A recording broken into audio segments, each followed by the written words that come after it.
시청자 여러분 안녕하세요. 이채은 전문가입니다. 자, 하나비전이 오랜 조정 구간에서 간만에 양봉이 이거래일 연속으로 나와주면서 반등의 기대감이 커지고 있습니다. 그런데 장 전에 하나비전의 반등세에 힘을 불어 넣어줄 이슈가 한 가지 더 나왔는데요. 자, 오늘 영상에서는요, 해당 이슈가 무엇인지, 그리고 하나비전의 주가가 단기 반등이 아닌 추세 전환인 이유를 좀 말씀드려 보려고 합니다. 그런데 본격적으로 시작을 하기 전에요. 저희 채널은 앞으로 나올 하나비전 그리고 반도체 업황 이슈를 가장 빠르게 확인할 수 있는 채널이라고 생각을 합니다. 중요한 타이밍 놓치지 않으시려면 지금 바로 구독과 알림 설정까지 부탁드릴게요. 자, 가장 먼저 살펴봐야 할게요. 바로 H200 칩입니다. 이 H200은 엔비디아가 데이터 센터와 생성형 AI용으로 내놓은 최신급 GPU인데요. HBM3E를 탑재한 최초의 GPU고요.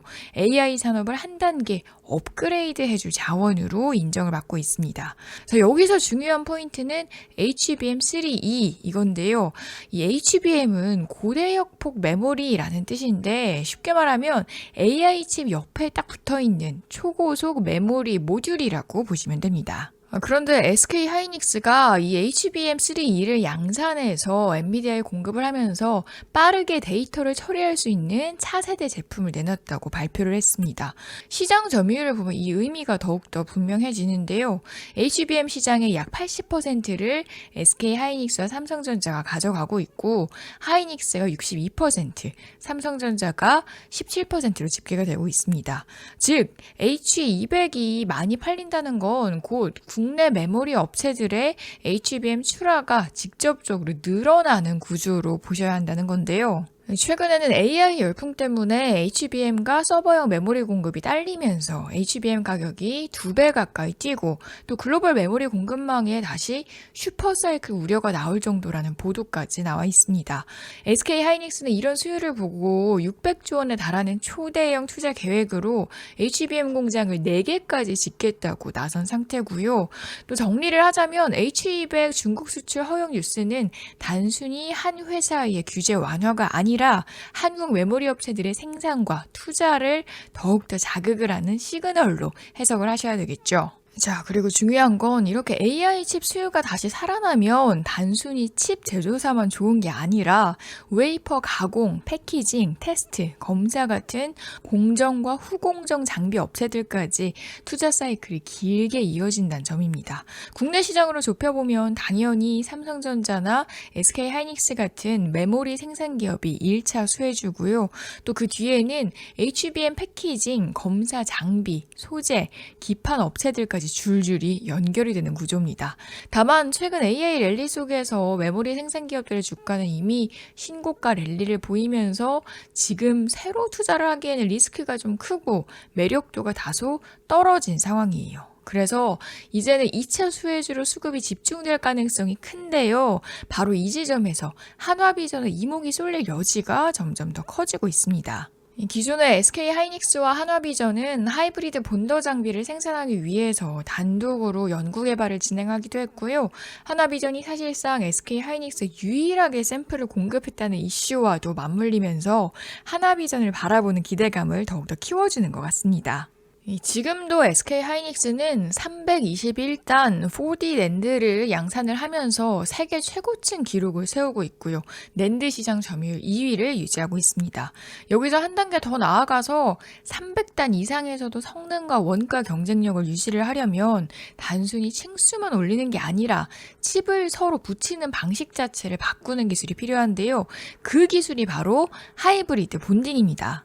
결국 300단, 400단 이상 초고층 3D 낸드 시대로 가기 위해서는 하이브리드 본딩이 사실상 필수 공정에 가깝게 될 전망이고요. 이런 새로운 공정을 도입하려면 또 당연히 그에 맞는 하이브리드 본더 장비를 먼저 깔아야만 합니다. 즉 SK 하이닉스가 내후년 하이브리드 본딩 낸드 양산을 목표로 잡았다는 말은 그 전에 장비 발주와 테스트가 선행돼야 한다는 뜻이죠.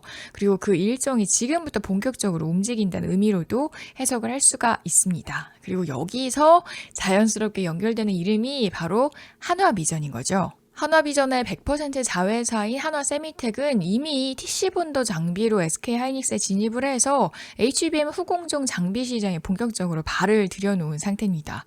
여기에 더해서 세미콘 타이완 2025에서 내년 초 하이브리드 본더 장비를 출시를 하고 내년 1분기 고객사 평가를 받겠다는 로드맵을 공식적으로 발표를 했죠. 더 중요한 포인트는 아까 언급을 해드린 것처럼 현재 SK하이닉스에서 하이브리드 본더 샘플 장비를 공급한 곳은 한화세미텍이 유일하다는 점입니다. 즉 SK하이닉스가 하이브리드 본딩 낸드를 본격 양산하기 전에 테스트라인에서 장비를 돌려보는 단계에서 한화비전 계열의 장비가 이미 자리를 잡고 있다는 신호인데요.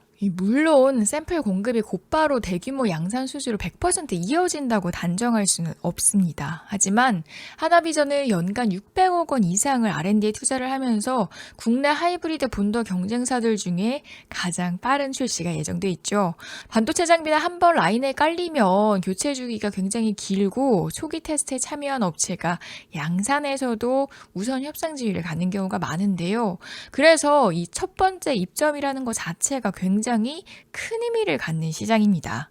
자, 여기 오늘 나온 CT그룹의 코멘트까지 겹쳐서 보시면 그림이 조금 더 선명해집니다. CT는 AI는 거품이지만 당분간은 안 꺼질 전망이고 AI 관련주 비중을 유지하거나 확대할 필요가 있다. 이렇게 분석을 했는데요. AI 투자가 이어진다는 말은 곧 데이터 센터, 또 고성능 서버용 HBM과 고용량 낸드 투자도 계속된다는 뜻이겠죠. 이 과정에서 필수적인 게 바로 하이브리드 본딩 같은 첨단 패키징 기술입니다. 자, 그렇다면 이런 흐름에 장비 쪽 교차점에 있는 한화비전에게는 단기 변동성은 있더라도 중기적으로는 수주 뉴스와 실적 개선을 통해서 시장의 시선이 다시 모일 여지가 충분하다. 이렇게 해석을 해볼 수가 있겠습니다. 자, 오늘도 많은 이야기 나눠봤는데요. 다시 한번 정리를 해보자면 앞으로 우리가 기다려야 할 소식이 무엇인지 어느 정도 상상이 가시죠? 첫 번째로는 내년 상반기에 출시될 한화비전의 하이브리드 본더 장비 퀄리티를 좀 지켜봐야겠고요. 두 번째로는 그 뒤를 이을 SK하이닉스향 장비 수주 계약, 그리고 마지막으로는 반도체 섹터로 수급이 집중되는지 여부입니다. 자, 올해가 한 달도 채 남지 않은 상황에서 지금이 가장 매수하기 좋은 타이밍인 건 분명해 보이는데요. 그래서 현재 주가 하락에 절대 흔들리시거나 아니면 작은 반등에 만족하시면 안 될 것 같습니다. 앞으로도 제가 조금이나마 여러분들의 버팀목이 되드리려고 노력할 테니까요. 꼭 채널 구독과 알림 설정하셔서 놓치시는 일 없으셨으면 좋겠습니다. 그럼 오늘 영상은 여기서 마치겠고요. 여러분 오늘도 수고 많으셨습니다.